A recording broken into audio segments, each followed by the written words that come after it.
मस्ते करो तो आशीर्वाद में भी यही सुनने को मिलता है कि तेरी अच्छी जॉब लग जाए। लेकिन जिसने भी ये सिस्टम बनाया ना, उसको मैं दिल से सलाम करता हूँ। वाह क्या सिस्टम बनाया नौकरी का।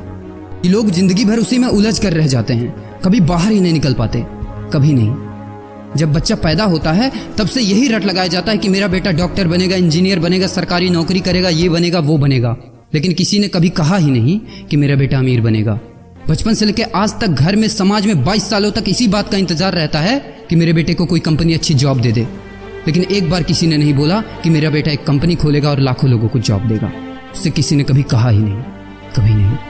तो फिर कैसे कोई अमीर बनेगा यार, जिसको कभी वो माहौल ही नहीं मिला, जिसके दिल में सपनों का वो फूल ही नहीं खिला। समय के तूफान में उस सपने ने कहीं दम तोड़ दिया, जिंदगी के थपेड़े ने वो रास्ता ही मोड़ दिया, दुनिया के ताने के डर से उस सपनों को ही छोड़ दिया। जो कभी सोचा करता था कि माँ मैं भी टाटा बिरला बनूंगा और मैं भी बहुत सारे पैसे कमाऊंगा। क्योंकि तुम्हें तो यही सिखाया गया है ना कि पैसा कमाना आसान नहीं होता। जब कुछ करने की कोशिश करते तो यही सुनने को मिलता है ना कि ये बाल धूप में ऐसे ही सफेद नहीं हुए। जितना तुम्हारा उम्र है उतना हमारा तजुर्बा है।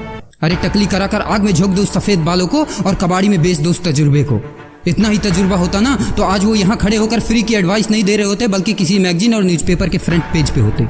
इतना ही तजुर्बा होता ना तो 20 रुपए किलो टमाटर के लिए पूरे मार्केट में नहीं घूमते कि कहीं 2 रुपए सस्ता मिल जाए। और बस में 12 साल के बच्चे को 5 साल बताकर भाड़ा नहीं कम करवा रहे होते। हा तजुर्बा। वैसे अच्छा मजाक करते हैं लोग।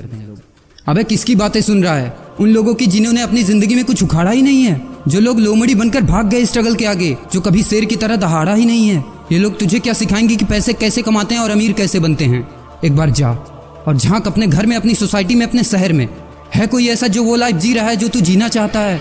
है कोई ऐसा जो इतना पैसा कमा रहा है जितना तू कमाना चाहता है? है कोई ऐसा जो उस कार में घूमता है जिस कार में घूमने का तू सपना देखता है और शायद उसी कार की फोटो तेरे दीवार पे भी लगी हो?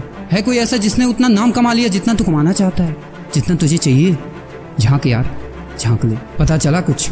ये लोग जो तुझे फालतू की राय देने में लगे हैं कि ऐसा करो वैसा करो, कौन होते हैं ये लोग तुझे राय देने वाले? जब उन्होंने वो कभी हासिल नहीं किया, शायद जिंदगी में उतना पैसा कभी देखा ही नहीं, वो कार, वो नाम, वो स्टारडम कभी महसूस ही नहीं किया, वो क्या तुझे बताएंगे कि क्या करना है और क्या नहीं? देख यार, सिंपल सी बात है, अगर तू वो करेगा ना जो सब करते हैं तो तुझे वही मिलेगा जो सबको मिलता है। और अगर तू वो करेगा जो आज तक किसी ने नहीं किया, तुझे वही मिलेगा जो आज तक किसी को नहीं मिला, किसी को भी नहीं। तो देखो सपने तो सोचो बड़ा, किसी की औकात नहीं है जो तुझे रोक सके। किसी के रास्ते पर मत चलो, अपना रास्ता खुद बनाओ और प्रूव कर दो इस नकली दुनिया को कि तुम सही हो और वो गलत। और अपने आप से ये वादा करो कि यार जिंदगी में चाहे कुछ भी हो जाए ना, लेकिन इनके जैसी जिंदगी मेरी नहीं होगी। मैं इस 9 से 5 के खूंटे में बंधने के लिए नहीं पैदा हुआ हूँ। मैं किसी का नौकर बनने के लिए नहीं, बल्कि अपने माँ बाप का राजकुमार और अपनी जिंदगी का राजा बनने के लिए पैदा हुआ हूँ। नहीं जीनी ऐसी लाइफ जहाँ हर कदम पर बहाना करना पड़े। अरे यार, खिलौना बनता ही है टूटने के लिए। बहाना करते हैं लोग कि बेटा खिलौना टूट जाएगा, क्योंकि पैसे नहीं होते, मजबूर होते हैं, जिंदगी के थपेड़े से चूर चूर होते हैं। तो यार पेन उठाओ और लिख दो अपनी कहानी को, लिख डालो। तुम्हारी कोई सीमा नहीं है, तुम तो अनंत हो, यू आर इनफाइनाइट। और लास्ट में एक बात कहना चाहूँगा कि जब तक पढ़ाई का मकसद नौकरी पाना होगा, तब तक समाज में नौकर ही पैदा होंगे, मालिक नहीं।